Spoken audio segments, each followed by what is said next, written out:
Hey, I'm doing a quick video. What are you up to? You're tired, eh? Well, I want to finish up this video thing that I'm making, but can I call you back as soon as I finish? Usually it takes about 20 minutes and then I'm finished, so I'll call you back real soon, okay? All right, chat with you later. Bye. Hey there. I'm doing my reading. I kind of fell off the bandwagon for the new moon. I may just be doing full moons for now. I guess it's not like I'm getting paid. But I try to do full and new moon readings, but for now we're just going to do this upcoming full moon. It is going to be on the 14th of June. I'm looking at my actual calendar to see what I will be doing on that day. It will be the day before I fly out to go on my little trip with my friends to a music festival, so it's kind of cool. So yeah, that's what's going on in my life. But the point of this is to start telling a story based off the stars, which hopefully helps you being whoever you are. Can you hear me? Yeah, you guys can hear me. The last live video I did, I went like 40 minutes in and then the sound wasn't on. So yeah, I'm learning. But I don't know if you're interested in pulling up a chart so you can see. I have it on my phone, but the full moon means that the sun and the moon are opposite each other. There's a duality, and the sun is in Gemini, ruled over by Mercury, who just moved into Gemini. So that's a good sign. The way that I see it is this is a communicative, connected time to learn in a big way.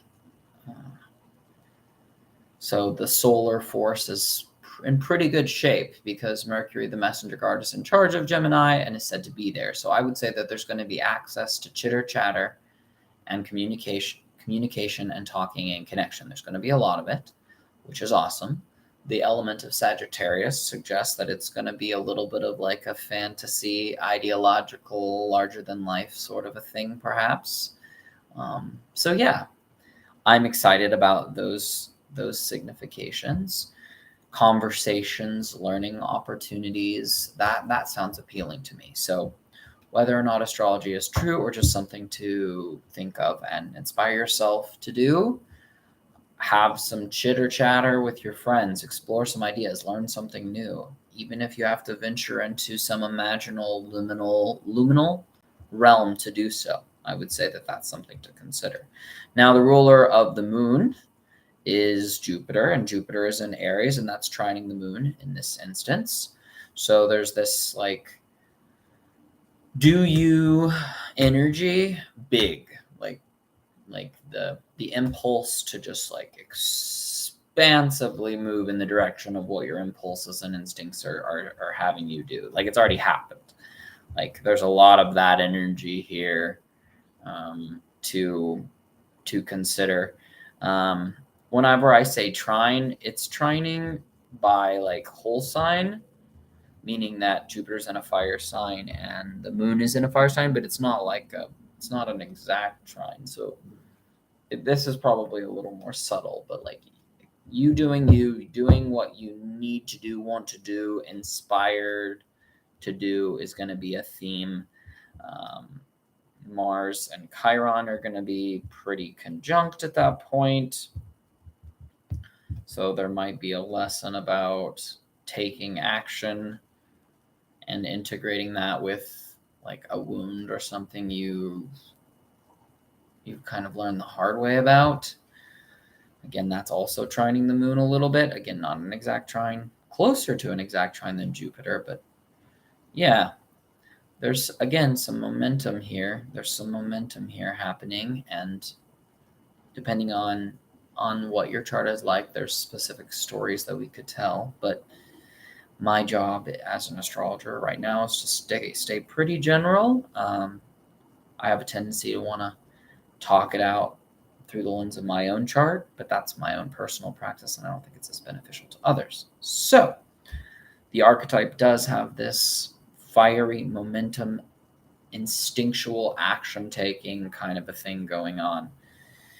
Probably the most peculiar thing about this chart, I don't necessarily think that my energy today is really conducive to giving like this like super theatrical production, mostly because it doesn't feel like very many people watch my shit, and that's just kind of disheartening, I think. But you can see that triangle that's pretty obvious. Neptune's at the tip of that triangle, and Neptune is escapism. Neptune is illusion. Neptune is humanitarianism, film, artistry. It's subconscious. There's a lot of significations around that story. So there's this sort of really bright, bold life force energy happening that's very communicative. And at night, it's really bright still, given that, we're facing away from the sun, but the moon is doing its best to shine even more light back. It's a very full time of learning and exploring ideas, both in the real world, learning things in the actual way of the earth, and Sagittarius, which to me is kind of like the fictional, aspirational, theological, real in the sense that it's something you can talk about, but not in the sense that you can go pet a centaur at this moment. But it is what expands us further. So it's like, without those Star Trek ideas, how would we have ever made the technology that makes it so we can talk to ourselves on our phone? So it's an interesting sort of signification, but there's a little bit of tension there. My advice to you would be to stay careful. Stay careful around people who are doing a lot of substances and intoxicating themselves. Set and setting is my rule for substances. Like, don't be driving and drinking, obviously, these kind of basic common sense things. And then there's also the sense of like, you need to be serving the collective sometimes. Like we're in this together. As you can tell, my mood is sort of on the kind of like flat negative side of things, but hey, I'm still able to function. Looks like Venus is still in Taurus. Venus is going to be near the North Node, pretty damn near the North Node, or South Node. I think North Node. Yeah, the North Node's in Taurus, I think.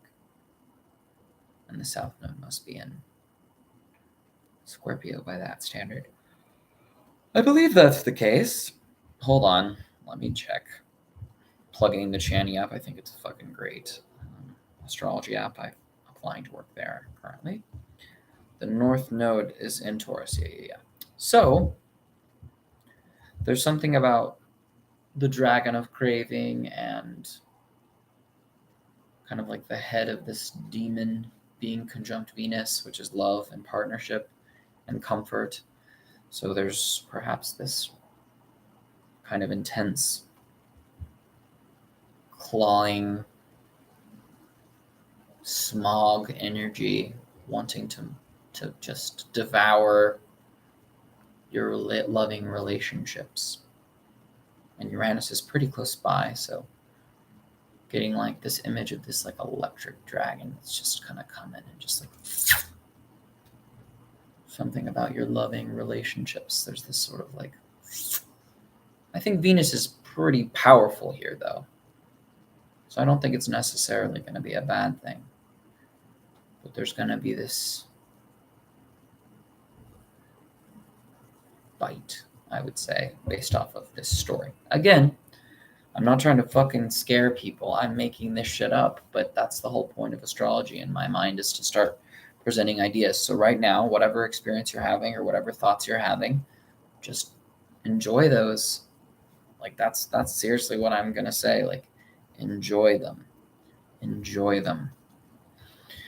So the sun is in Gemini, shining the light on the moon in Sagittarius. That moon in Sagittarius is, I think, neutral enough in Sagittarius. Jupiter's in Aries, so there's that trining energy, which is good.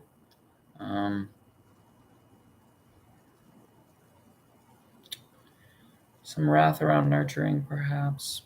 Some of these outer planets move so slow, so I don't know how much credence I want to give them. Is that the word? Credence? Let me look up credence. It's a belief in or acceptance of something that's true. Yeah. Sometimes my vocabulary surprises even me. Sometimes it surprises even me. Saturn, of course, is still in Aquarius retrograde. Pluto is retrograde in Capricorn.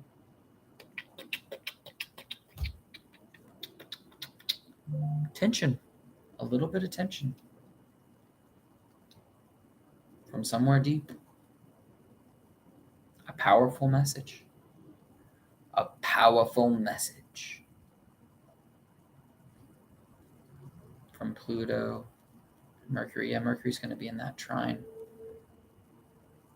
A deep message about the systems that last in our society, about discipline, about desire for achievement.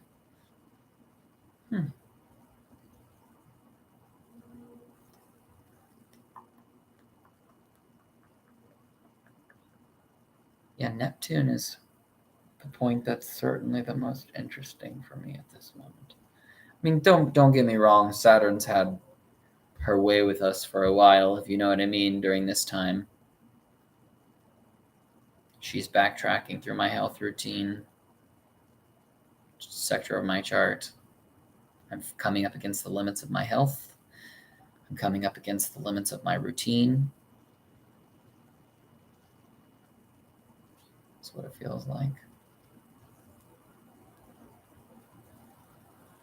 Oh, limitation. Oh, restriction.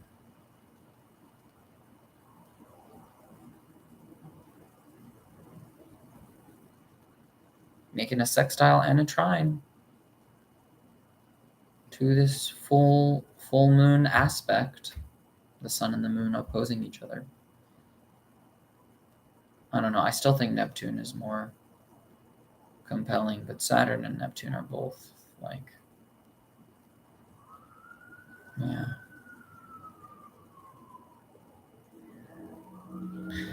What do you see when you see the shape? Yeah, my eyes are definitely just going up to these regions up here. For sure. Something Pisces Aquarius vibes.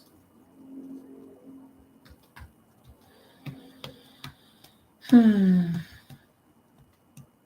don't know, guys. Oh, that's kind of interesting.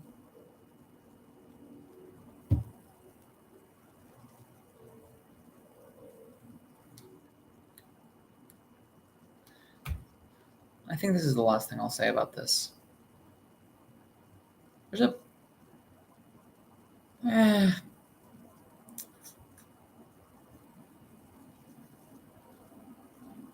what's coming up for y'all? Think about yourself. Think about your relationships. Think about how your own health is like deeply connected to your partnerships. Again, that's maybe not as... It's so hard trying to do a general practice whenever you're given a chart based off of a specific location. My mind is just oriented towards doing natal charts. So whenever I see this chart and if I was describing a person, it would be interesting. But I'm not. I try to do it in a different way. I know I'm like intentionally uncomfortable. Not just like going into the story as I would a native or someone like you. But anyways, I'm doing my best. I've got some despair. Got some nihilism. Got some peace too, though. Oddly enough. Boys can do a lot of things that girls don't seem allowed to be able to do, which seems fucked up. I can show my nipples.